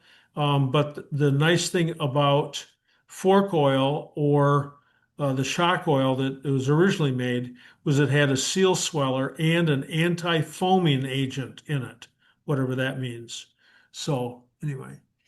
All right, Todd, your thoughts on water wetter mixed with a coolant? For a while, I don't know, maybe in the 80s, that was the slickest thing, and people were explaining all about it, and all the engineers were weighing in and everything. But I haven't even thought about water wetter for a long time. I didn't bring my bottle of what's the stuff where you put on the windshield so you don't have to use your wipers? Rain-X. Rain-X. Yep, I didn't bring my Rain-X either today. Remember when the Rain-X sent Andy Rooney a bottle of that, and he just destroyed them. It's just so funny. It's like, don't send me stuff, That was a long time ago. Here's let's see, water wetter. So I don't have I don't know. We can talk about cooling systems sometime, and I just drove my MGA today, and that thing hardly ever gets above about 180. I should put a hotter thermostat in. If you get enough surface area on your radiator, it'll work out all right. Chuck Hill says .4 has a higher boiling point. Okay, and then Conrad says remind folks not to mix brake fluids. And dot 5.1 is not silicone. Yep, we covered that. Thank you. Pat Garrity said years ago I had a problem with silicone fluid in a TC. The exhaust pipe is next to the master cylinder. When the fluid got hot, the pedal got very spongy. Changed back to dot 4 and the problem stopped. Nobody runs silicone in the race cars because the change in the pedal feel when the fluid gets hot. So that's I don't what Pat, are you still on? What boils higher, dot 4 or dot 5? Must be dot 4. Well, there's dot fours and there's dot fours. There's different boiling points with different dot fours available. You can get high boiling point dot 4. Okay. But if you're boiling the brakes in your MG, man, are you driving that thing hard? Oh yeah. Well, that's my associate Carl Heidemann did. He wanted to see how long it would take for his brakes to get spongy on his MGB, and he did 0 to 60 to 0, 0 to 60 to 0, 0. It took him 20 runs like that, as fast as he could, before the brake pedal started to feel creepy. And nobody, well, I don't know if you're in Toronto on the 401, it can be like that, but nobody drives like that here. So, and not and race cars, that's a whole nother deal. So, Hey, John. Yes. Rui Yeah. here. I'm having an issue with my clutch right now, and the previous owner of my car put dot 5 in it, and I've never had any clutch issues at all. So the recent history was that my clutch pedal spring broke, and it was just as I had to chauffeur some veterans in a parade. Why not? So I was basically trying to pull it up with a bungee cord, and then I got it sorted out. I got a new spring, put it in, but now what I'm finding is that it feels spongy. And when I just tonight, I was driving it tonight, and I pulled into my garage.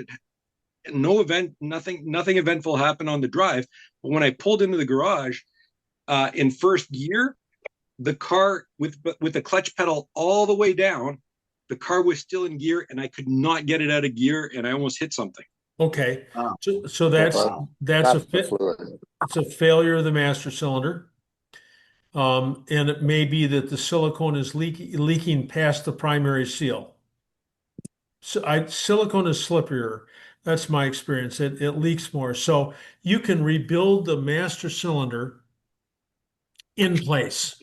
You can buy the kit for it. You need a pair of snap ring pliers. What year is your car, Rui? 67. Oh, yeah. That's pretty straightforward. So take the floor mats out and pump the system dry, and take the snap ring and get the snap ring out, and then take the clevis pin out and take the push rod out, and the piston pops out of the front, and then you can hook the spring and just clean it all with brake cleaner or carb cleaner, but you got to be careful that you don't leave any in there. Anyway, and then just put new seals on it, put it back together, and you should be able to use dot 5 after that. But it must have just caught it right at the right time. We used to, we had the service we called a complete lubrication, and we suggested it every 5 years or every 12,000 miles. And we bleed the brakes. Absolutely, you bleed the brakes. You flush the fluid through there. Change the fluid. We used to bleed the clutch for the first year or two, and then it would be like 3 weeks later, the guy'd come back and say, "Oh my clutch doesn't work anymore," and it was because we disturbed shit in there, and so we just quit. We quit bleeding the clutch in a complete lube. It didn't work well, in the long run. So I just changed, putting that fluid in there maybe was the. I mean, it was all set to go anyway, but it just made it fail sooner.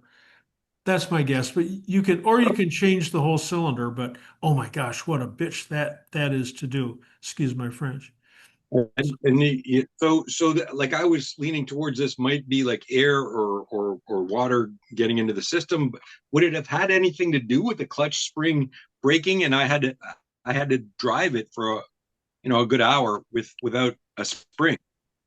No, probably No? not. But all those things put together, you just, that you can fiddle around, you can think a whole lot about what happened and why. But in the end, there are only three parts of the clutch system and the hydraulic system: the master, the slave, and the hose. You got a pipe that goes there, but the pipes never go bad. That's the rule. So if the slave leaks, it's bad. If the slave is bad, it leaks. If it's not leaking, don't worry about it. It's the master cylinder that needs to be done. Okay. Okay. All right. Thank you. Yes, sir. John, can anyone tell me if it's true? I keep hearing that silicone brake fluid is not good over 10,000 feet in elevation. I don't know if that's just a rumor or what, but I go that high a lot. Yeah. Well, now we're talking. You get high. Now we're talking about religion, and we're back to Pat Garrity's line. Dogs, religion, and politics. Yeah. Old So wives' tales. I don't know why anyone would have. I know when you're bleeding silicone fluid, it'll aerate far more quickly than regular brake fluid. So, it used to be that, when you're doing a clutch or a brake, and you shouldn't, but you take the pedal and go pump, pump, pump, pump, pump, then open the bleeder, and then do it again, pump, pump, pump, pump, pump, and open the bleeder. You do that with silicone, and you get a jillion little bubbles in there, and you got to wait till tomorrow. You got to wait till tomorrow until all the bubbles have boiled out. Silicone sucks. So that may be where that rumor came from. Well, there's all kinds of weird stuff. It's like putting mothballs in gasoline would raise the octane. It does. And Naphthalene. okay. But there also used to be a thing about the gasoline was colored red to show that it was real low octane, and you put something in it, took the red color away, and therefore it must be higher octane. So Conrad's still in here talking about comparable fluids and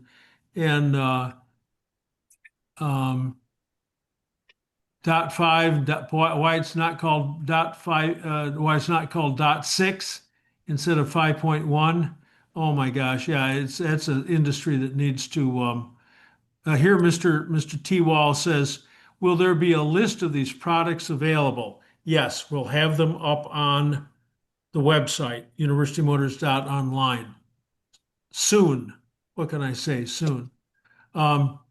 VP Racing Lubricants make a classic gear oil, 90, which is GL4. It's on Amazon, but it's cheaper on eBay. So VP Racing.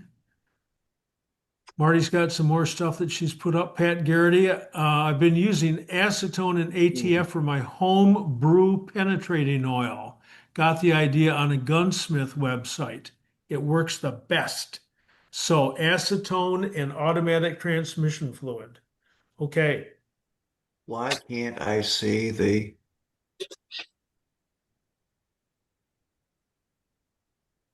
All right, so here we go. PB Blaster is great for rusty bolts. Yes, PB Blaster is great.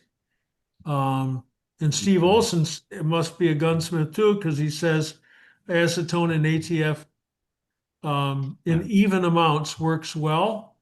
After a while, the acetone evaporates. And I am going to go back up to this, and I'm just going to hit just a moment here. I am no, I'm going to go back to chat. Oh my gosh, I've lost my screen. Just a moment while I do the best I can. I'm going to hit mute all. I'm muting all. There we go. All right. So now I'm going down to just a moment here.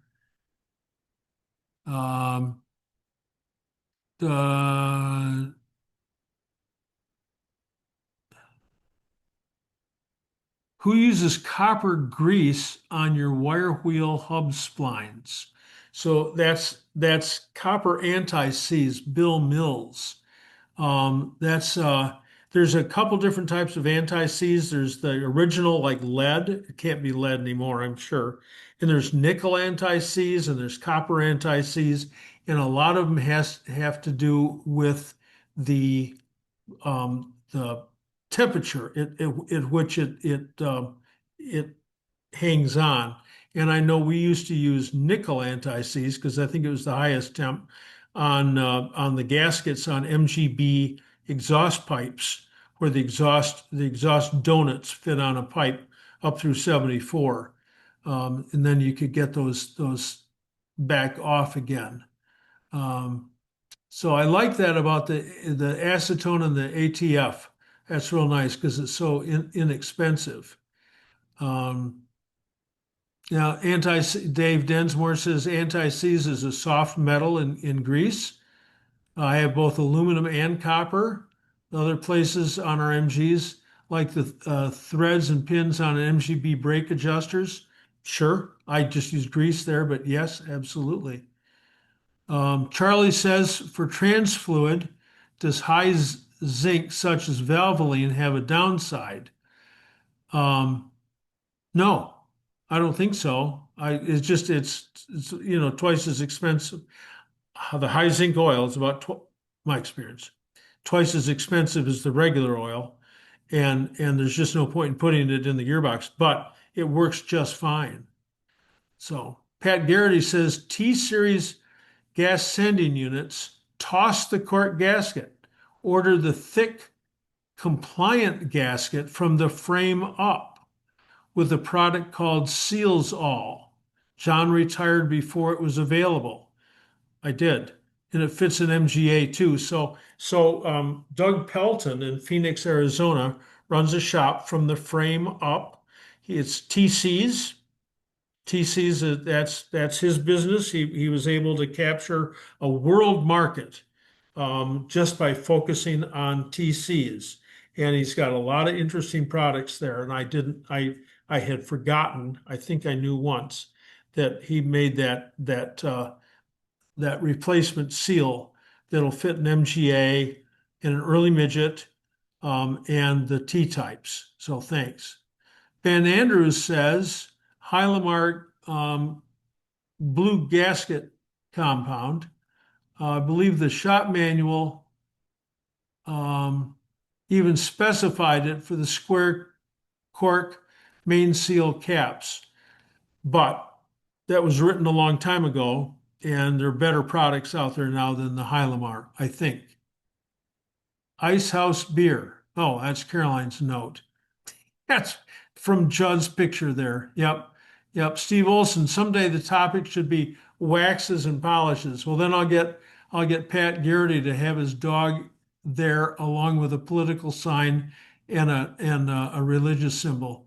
Oh my gosh, I can't, it'd be a lot of people. But yeah, all right, okay. Steve, it's a real good idea. Pat Garrity says, I use Hylamar a lot. Cleans up easily, stays pliant. I first used it on racing transaxles because of frequent gear changes. So there's a testimony to it right there. And Dave Densmore says brake clean is not supposed to leave a film. Neither does carb cleaner. What are folks using to clean windscreens? I mix water and vinegar in a small spray bottle. That and paper napkins from a fast food clean the bugs off easily. I mix distilled water and isopropyl alcohol 50-50 and then put in even in a gallon jug, a couple drops. That's all of like Palmolive dish detergent. And oh my gosh, it works great for me. For my glasses, I haven't used it on a windscreen. And Pat says you can't get denatured alcohol in California anymore. Time to move. And Lonnie says, I thought British paraffin is U.S. kerosene. Yes, that is absolutely correct. Spline grease for wire wheels. Yes, I use the silver anti-seize. So when it spins out of the spoke holes, it's still silver like the wheels. Of course, after a short time, it's black like the brake dust that gets caught on it. John, Yes. Regarding wire wheel spokes. Yes. I clean the inside of the hub there and put silicone seal in there, so you never get grease coming out of the spokes. Then the water gets trapped in there, right? Yes, that's a good idea. Thank you. Thanks. Yep, that's a good idea.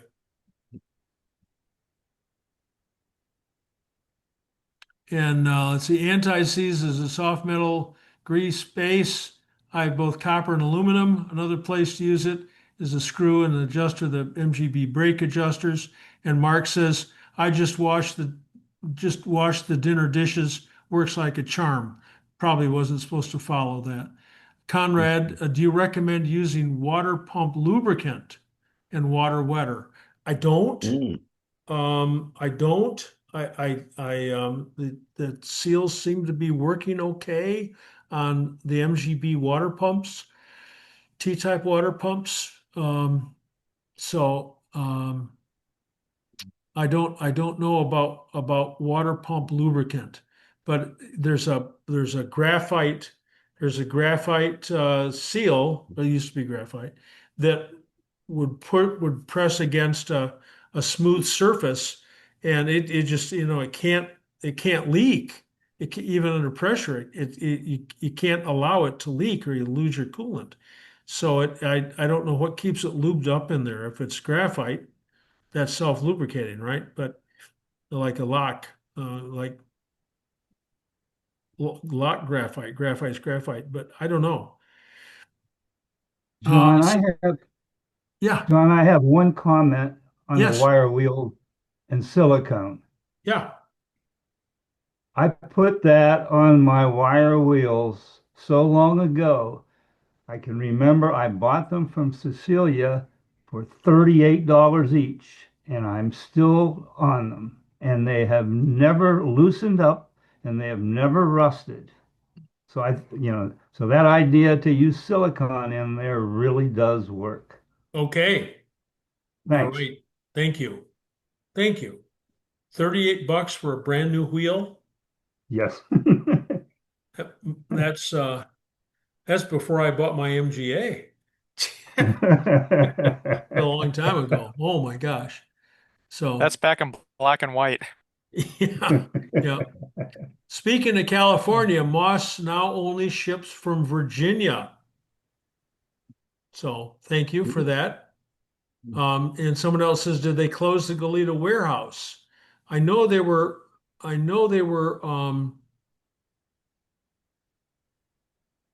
looking to rent out some or all of it or something or other. The corporation owners trashed a bunch of parts. Oh, geez. Anyway. Phil Barrage, thank you for the dashbot question. Can you suggest a machine shop to have my 73 MGB head? I'm about an hour north of Grand Rapids. Oh my gosh, yes.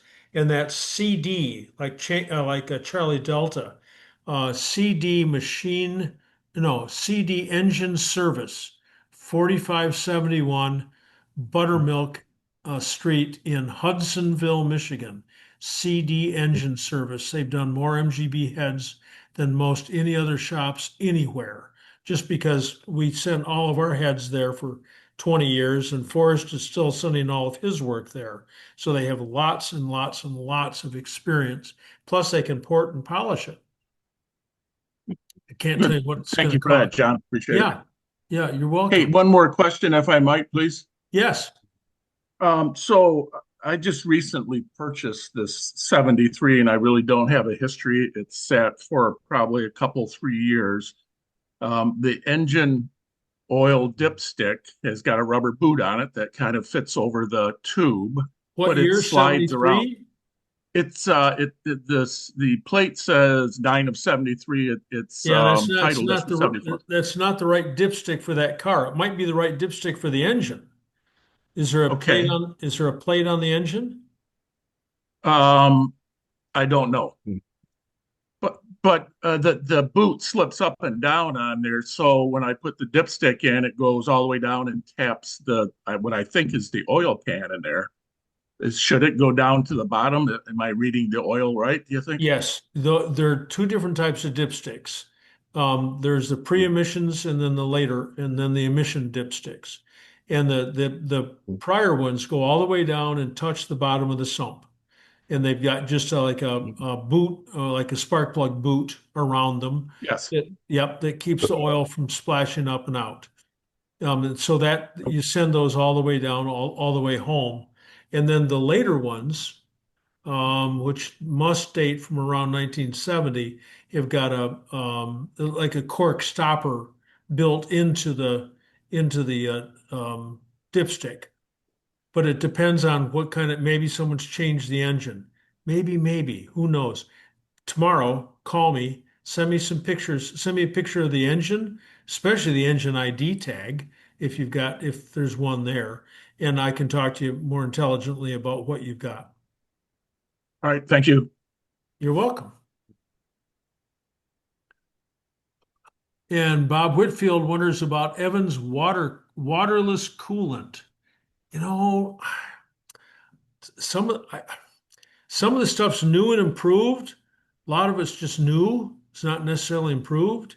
And I don't know. I don't know. Waterless coolant. I mean, sure. Why not? But I don't have any experience with it. I just don't know. I don't. The product has been around quite a while. It's particularly touted by Jay Leno with all of his various vintage cars. Okay. And being waterless, it completely precludes rust in your cooling system and radiator. I wonder what It this absolutely stuff will is. not rust. I don't know. It's a bit pricey, but I got on some forums, asked this question, and whoever responded said, absolutely not. Never use it in your engine or in your radiator. And I'm confused because it makes a lot of sense. Well, one side or the other is telling the truth, or the truth as they know it. I just don't know. That's a good one. Evans waterless. There was an article in the TSO, not the most recent, but probably one about 6 months ago, outlining waterless coolant, and it just said how horrible it is, especially for these classic engines. All right. Okay. Yeah, that may have been what I came across, but I didn't find a rationale for why it was horrible. Yeah. If somebody's going to diss something, you'd like to have some backup to it. Absolutely. Yep. Exactly. Yep. Exactly. I actually Because the use it- idea is brilliant to preclude rust. I use it in my two running MGBs right now. No issues. You don't even need a thermostat. You just use one of those racing blanking So what, sleeves. And Ben, if you've had the stuff, if you've poured it out, what do you suppose the stuff is? It's not liquid mercury. I mean, it's it's a different kind of glycol. You know, it's okay. You have to be bone dry, totally devoid of water. So it's really only good after a full rebuild. Okay. But they make some flushing solution, which costs as much as the real stuff. You gotta flush whatever waterborne stuff out. And okay. Yes, I mean, it does. It does take the people in tech support for the place. One of them actually has an MG. Okay. Or two. So I mean, so At he least- gave me the tip. You don't even, because there's no water to boil, you don't need a high pressure radiator cap. So 7 pounds or less is actually good. Okay. My fewer my leaks. temps in a day like today, it runs, normal, mid, Yeah. like Okay. mid, you know. How long have you had it in your MGs? Oh, 5 years. Well, On one of them, and proof 3 is on in the the other. But you pudding. better have no leaks, because if this stuff gets, like on the water pump, if it's one of those knockoff aluminum water pumps with no little bead to hold the hose on, you might Right. start dripping out of that. You better have a nice tight hose on all your fittings, because the stuff will get out and be expensive. Yeah, the only downside I saw, like you mentioned, is it does take a complete flush, which Evans also supplies, and it's a bit pricey, but you also supposedly never need to change your coolant ever again, and you get no rust. Right, right. I mean, Well, on my MGC, I'm not going to do it because I got the green in it, and I'm just at our stage in life.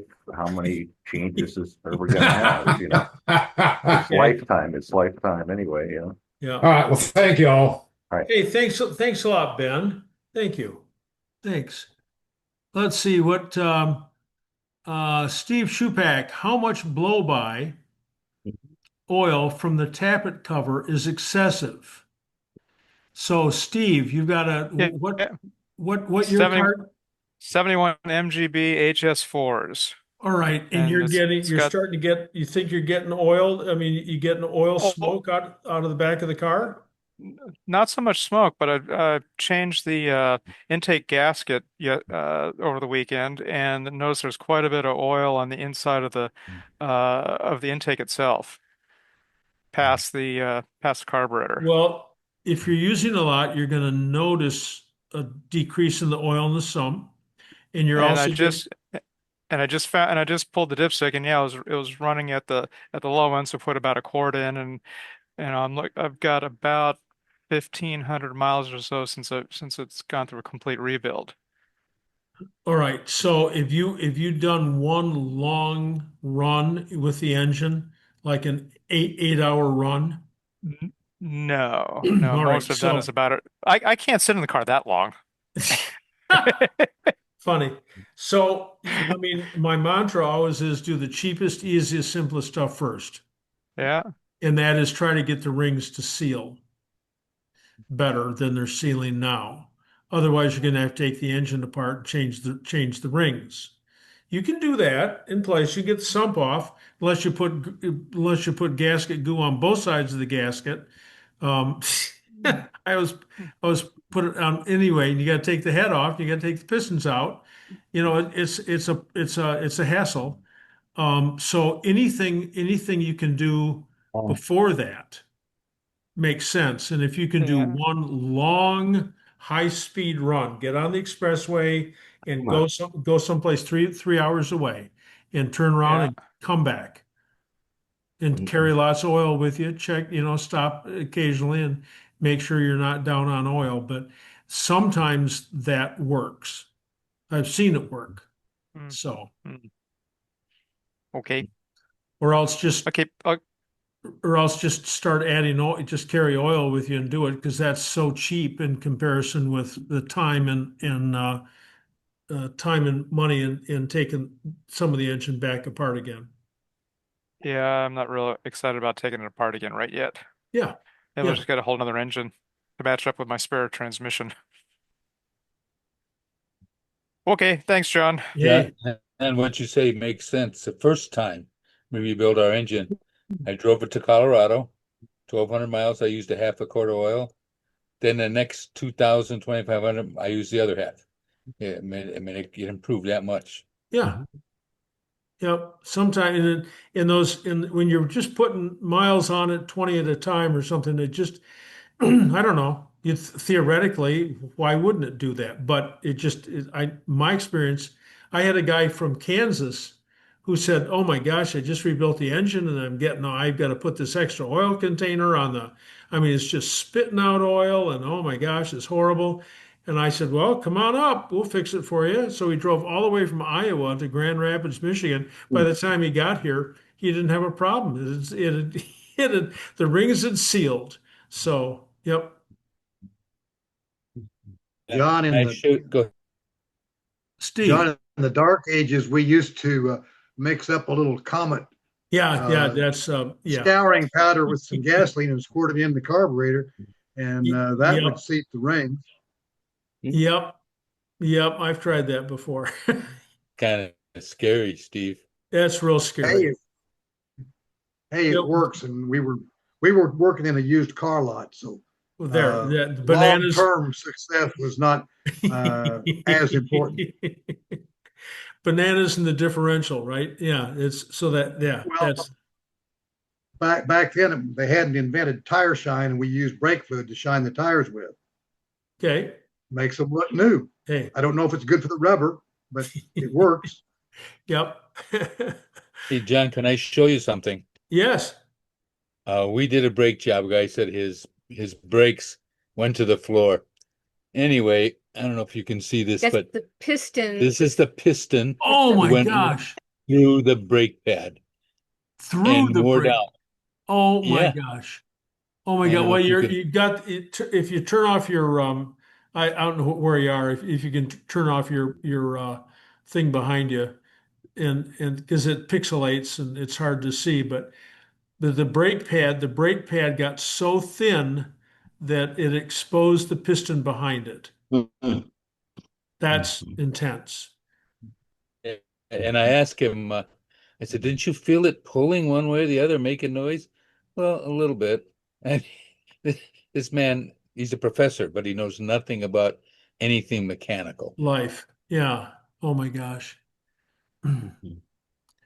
Let's see. Marty Bradley says, John mentioned the video about the hour and a half. If you want to, if you want to see me hustle, and it's an hour and a half long. It is.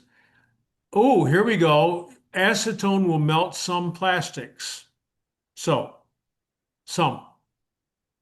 So, yep. Oh, Croil, Kroil. That's another one. In addition to Deep Creep, Kroil. There's probably some manufacturing facility in Louisiana that makes all of this, and it's sold under all these different names. I'm using this for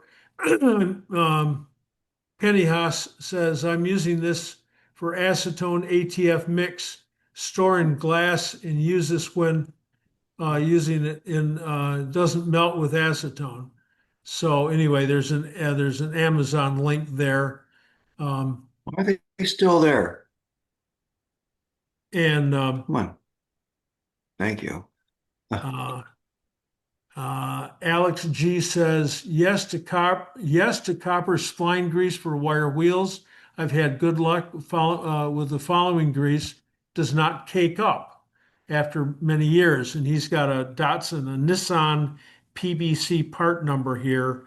Contains copper and zinc. It's some kind of anti-seize, so that's interesting.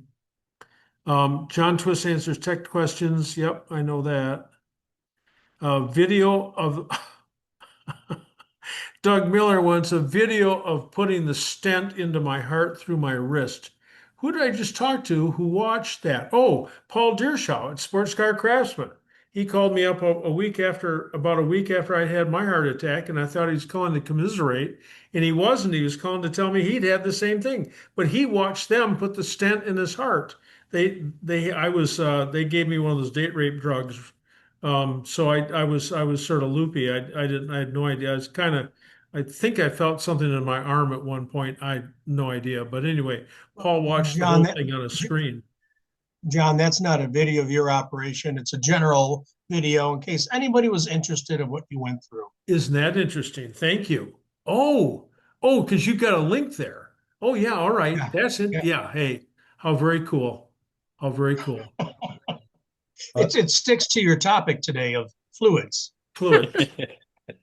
Yep. And that's I've never worn Band-Aids ever because my blood always clotted so quickly. Well, it clotted so quickly a month and a half ago that it clotted while it was supposed to be moving around my heart. So, Tom, what's the best lube for the felt bushings on a TD steering shaft? Probably graphite. Probably. Okay, that's what the manual said. I almost always, but if you soak them in oil, they expand, Yeah. So, Yes. Okay, I'll stick with graphite. I thought maybe over the years something better had come up than what was in the shop manual. There is something better. It's called a bronze bushing. Okay. Experience. There's a guy that makes one. It's not cheap, but man, it won't pop out like the stupid felt bushings. Who makes them? I forget the fellow's name. He's on MG Experience. If you go do a search, you'll find him. Good guy. Great, that's good to know. Don't those felt bushings absorb a little bit of vibration and noise and stuff, though? TDs, noise and vibration. What are you talking about, John? How can you tell? Okay, all right. Okay. If John, It definitely improved my steering when I was rebuilding the whole steering system and found that felt bushing missing. When I did put it in, it completely changed the response on the steering wheel. And you use the felt bushing. Yes, sir. Okay, that's good. And to know too. they're like $5 or $6. You know, you can replace them easy enough. Well, I was able to pay more for them at Moss, but I'll get them one way or another. And you will be replacing them because they fall out. Yes, they do. Yeah, yeah. It's an unusual arrangement. If you put some oil on them first, they'll swell, and then put graphite on them. They won't fall out, right? Or you can get the bronze ones by going on MG Experience. Well, it's Okay. it's 9:17, and we are through all of our chat. We went through a whole lot of products tonight. Marty and I'll see what we can do. We're still editing the engine book. That's still going on. And when we oh, I don't want to do that. Just a minute here. Participants, here we go. I want to thank everybody for being on tonight. It's a pleasure, and thanks for all the suggestions about all the different products. And we'll see if we can get all of this condensed into some sort of, I don't know, some sort of Excel sheet or something rather, with some different notes. But I think if this tube, where's that tube? If 2 of these tubes cost me $35, God knows you can get it cheaper someplace else, then this whole box of stuff down here, the whole box of stuff, and all the other stuff on my tabletop, I mean, it's got to be $1,000, to have a well outfitted, to have a couple of oil changes worth of oil. I went to Napa about a year ago and bought 4 quarts of oil, 5 quarts of oil, and 2 tubes of grease. I don't know, something or other else. It was $100. Of course, you go to McDonald's, it's $10. It isn't that the stuff's more expensive. It's the dollar is worth less.